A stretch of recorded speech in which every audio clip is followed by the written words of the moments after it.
While seemingly inconsequential, it is in actuality anything but.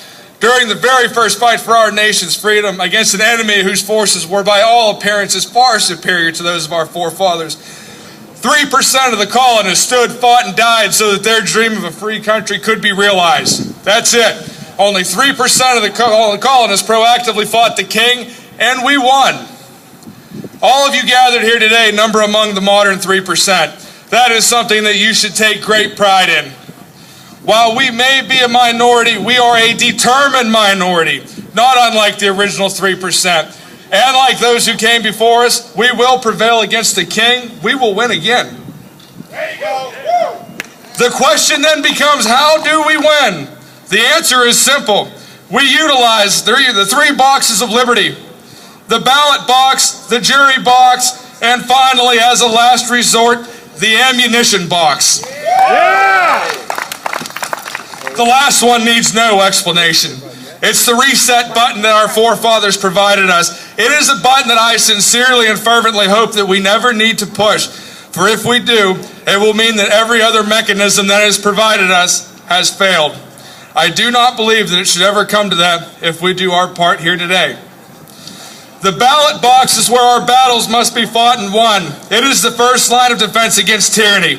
When it comes to electing the people who will safeguard our freedom, nothing is more important than possessing knowledge, as knowledge is power. Knowledge of what their stances are, knowledge of their pre-political past, and knowledge of their prior legislative actions. Only through being armed with this knowledge can we ensure that the right people are being elected into positions of power, and more importantly, that the wrong people are not. This can only be accomplished through dedicated activism. Take the time to educate yourself and then share that knowledge with everyone around you. I think we're under attack, guys. I don't know.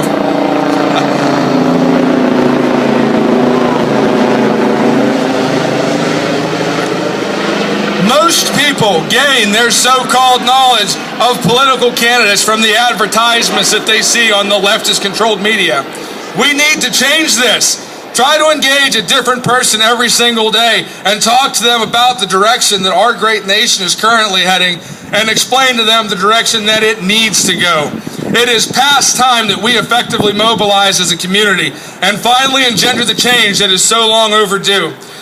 It is important to understand that politicians are not the only group controlled by the ballot box. In many cases, it is the judges who interpret and enforce these laws.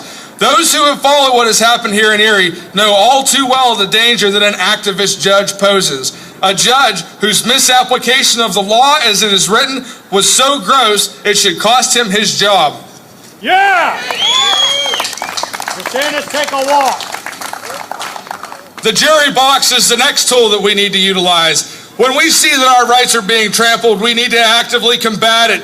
It is vitally important, however, to make sure that we as a community have our ducks in a row prior to setting out on that course, as Justin and Josh did. Being knowledgeable, being cohesive, and being well-funded are all things that need to be addressed before the outset. We cannot rush into something too fast or half-cocked. Instead, we must take a deliberate approach, for failure is not an option. Justin was able to utilize the jury box in his fight for our freedom. He has demonstrated something else, too, that we must embrace, and that is perseverance. Even when faced with great adversity, Justin stayed the course, and it is largely through that perseverance that we were successful. That is something that we should all learn from. The third box that we touched on briefly, the ammunition box, is an absolute last resort. That is the option that we take when there is nothing left for us to do. It is the final line of defense against tyranny.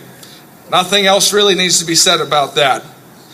As I look out across the number today, I see a few of those oh-so-evil AR-15s that the liberal media is always crying about. The ones that, according to California State Senator Kevin De Leon, can, quote, disperse with 30 bullets within half a second. 30 magazine clip in half a second. That would be the ghost gun, yeah. That's the one. Yeah. There it is. There it is. One shot. Cerebral assassins like Mr. De Leon are the ones who would seek to curtail your freedom. They use tired, nonsensical arguments and attempt to pluck the heartstrings of Americans nationwide. Their arguments are based entirely on emotion, without a shred of fact or truth to be found. The worst of this lately has been perpetrated by a group known as Moms Demand Action. They would have our fellow Americans believe that all guns, and specifically AR-15s, are the epitome of evil. What they won't tell people, though, is the truth. According to the FBI's annual Uniform Crime Report, from 2007 to 2011, the use of rifles of any kind used to commit a crime decreased from 453 to 323 from the beginning of that time period to the end. When using all of the data collected during those 5 years, rifles of any kind were used to commit 375 murders on average per year. When compared to the numbers of AR-15 style rifles in circulation nationwide, let alone the number of any style of rifle, that number is so statistically insignificant that it is laughable.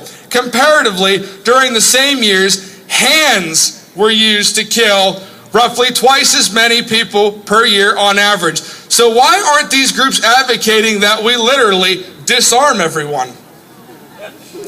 While they may try to play off people's emotions, we can refute their erroneous claims at every turn using logic, sound reasoning, and fact.